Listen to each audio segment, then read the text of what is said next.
हर हर महादेव, ओम नमः शिवाय। आप सभी को प्रदोष व्रत की ढेर सारी शुभकामनाएं।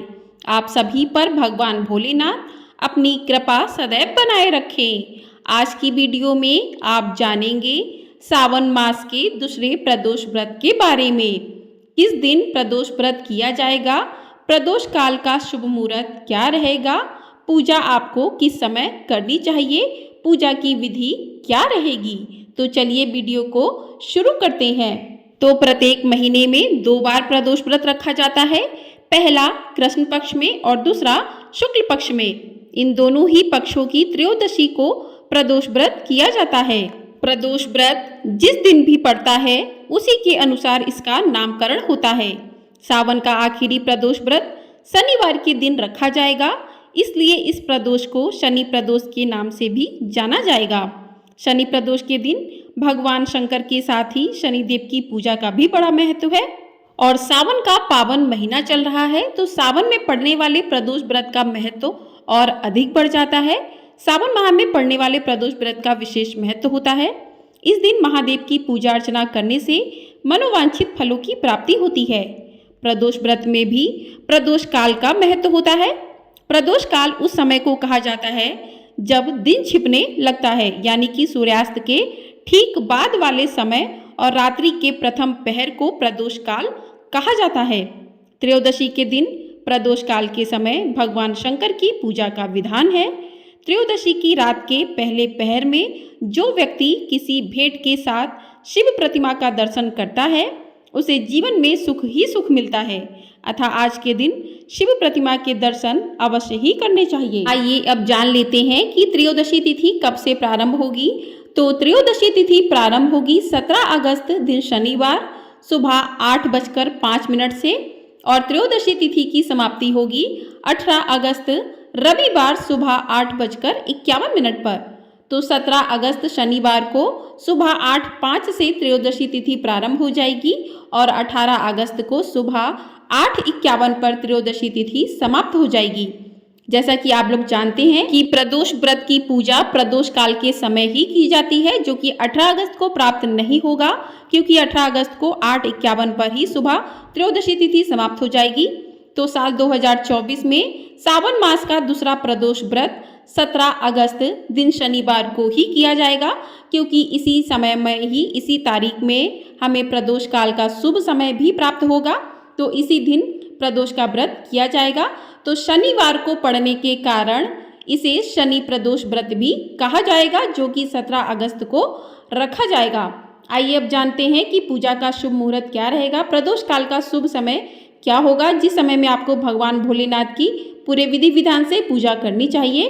तो प्रदोष काल का शुभ समय रहेगा शाम 6:58 से लेकर रात्रि 9:09 तक। तो शाम 6:58 से व्रत का प्रदोष काल का शुभ मुहूर्त शुरू हो जाएगा, जो कि 9:09 तक चलेगा। तो इसी समय में 2 घंटे का आपको समय मिलेगा। तो इसी समय में आप भगवान भोलेनाथ की पूरे विधि विधान से पूजा कर सकते हैं। प्रदोष व्रत के दिन भगवान भोलेनाथ का रुद्राभिषेक भी जरूर करना चाहिए। इसका विशेष महत्व होता है, क्योंकि सावन का महीना चल रहा है और इस महीने में भगवान भोलेनाथ की पूजा अर्चना करने से व्यक्ति की सभी मनोकामनाएं पूर्ण होती हैं। तो आप प्रदोष व्रत के दिन सूर्योदय के समय सुबह 5:51 के बाद से कभी भी रुद्राभिषेक कराया जा सकता है, कर सकते हैं आप, क्योंकि इस बार प्रदोष व्रत के दिन पूरे दिन शिववास रहेगा। सावन में हर दिन शिववास होता है, वैसे ही शनि प्रदोष के दिन शिववास कैलाश पर्वत पर सुबह से लेकर सुबह 8:05 तक रहेगा। उसके बाद नंदी पर होगा, जो अगले दिन 5:51 तक रहेगा।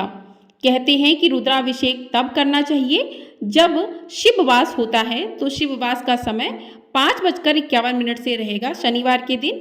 तो इस दिन आप जो है रुद्राभिषेक करवा सकते हैं। शनि प्रदोष का व्रत रखकर भगवान शिव की विधि विधान से पूजा करने पर निसंतान दंपतियों को संतान की प्राप्ति होती है। शनि प्रदोष का व्रत करने से पुत्र की प्राप्ति का योग बनता है। इसके अलावा जो लोग इस व्रत को पूरी भक्ति भावना के साथ करते हैं उनके सभी दुख दूर होते हैं, वहीं सुख समृद्धि धन वैभव आदि की प्राप्ति होती है। तो आइए अब जानते हैं कि इस दिन आपको किस प्रकार से पूजा करनी चाहिए, पूजा विधि के बारे में जानते हैं।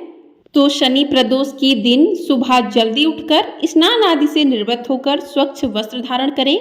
उसके बाद आप मंदिर की साफ सफाई करें। इसके बाद शिव जी की पूजा की तैयारी करें। जिस प्रकार से आप प्रतिदिन की पूजा करते हैं उस प्रकार से आप पूजा कर लें। उसके बाद आप हाथ में थोड़े से पुष्प लेकर व्रत का संकल्प अवश्य लें कि आज आपने प्रदोष का व्रत किया है, हे भोलेनाथ मेरा व्रत पूर्ण करने में मेरी मदद करें। तो इस प्रकार से आप सुबह जो है दीपक वगैरह अपना जला सकते हैं मंदिर में और व्रत का संकल्प ले सकते हैं। उसके बाद शाम को प्रदोष काल के समय आप एक साफ चौकी लें, उस पर एक पीला या लाल रंग का कपड़ा बिछाएं। पूजा की सारी सामग्री को एकत्रित कर लें ताकि आपको पूजा के समय बार बार उठना ना पड़े।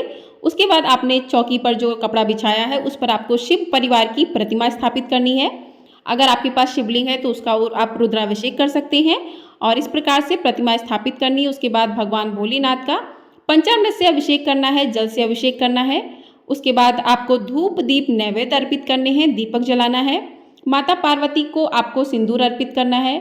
भगवान भोलेनाथ को चंदन का तिलक लगाना है। आग के पुष्प, भांग, धतूरा, बेलपत्र इत्यादि भगवान भोलेनाथ को समर्पित करें। जितना संभव हो सके आप भगवान को जल जरूर अर्पित करें। इस दिन प्रदोष व्रत के दिन रुद्राभिषेक जरूर करवाना चाहिए। तो सावन का पावन महीना भी है तो आपको रुद्राभिषेक जो है सुबह के समय 8:51 से कर सकते हैं। तो आप शाम तक जो है रुद्राभिषेक कर सकते हैं। भगवान भोलेनाथ का जल से अभिषेक कर सकते हैं और शाम के समय जो आप है विधि विधान से पूजा कर सकते हैं। और आप फलाहारी व्रत रखें पूरे दिन और आप जो है शिवलिंग पर गंगा जल, कच्चा दूध, आग के फूल, बेलपत्र, भांग समेत सभी पूजा सामग्री अर्पित करें। भगवान भोलेनाथ को जो भी मौसमी फल चल रहे हैं उनका भोग अर्पित करें और आपने जो भी मिठाई ली है उसका भोग अर्पित करें। उसके बाद आप जो है शिव जी के बीज मंत्र है ओम नमः शिवाय, इसका मन ही मन जाप जरूर करते रहना चाहिए। कहते हैं कि भगवान भोलेनाथ की पूजा कभी भी चुप रहकर नहीं करनी चाहिए। आप मन ही मन में ओम नमः शिवाय का जाप अवश्य ही करते रहें। उसके बाद आप शनि प्रदोष व्रत की कथा को भी सुने। तो हाथ में थोड़े से पुष्प लेकर शनि प्रदोष व्रत की कथा को सुने। कथा आपको हमारे चैनल पर मिल जाएगी तो उस कथा को जाकर आप जरूर सुनिएगा।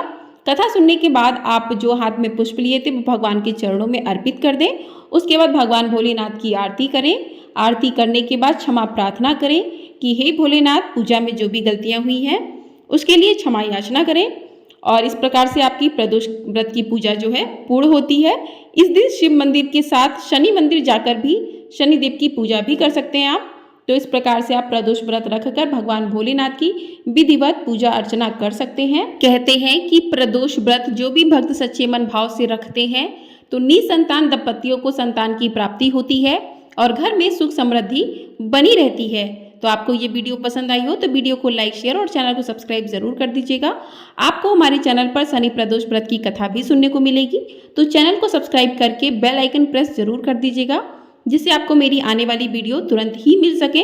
और आपको हमारे चैनल पर सावन मास महात्म्य की कथाएं भी सुनाई जा रही हैं, उनका रसपान भी आप लोग अवश्य कीजिएगा। तो मिलते हैं अगले वीडियो में, तब तक के लिए जय भोलेनाथ, जय महाकाल।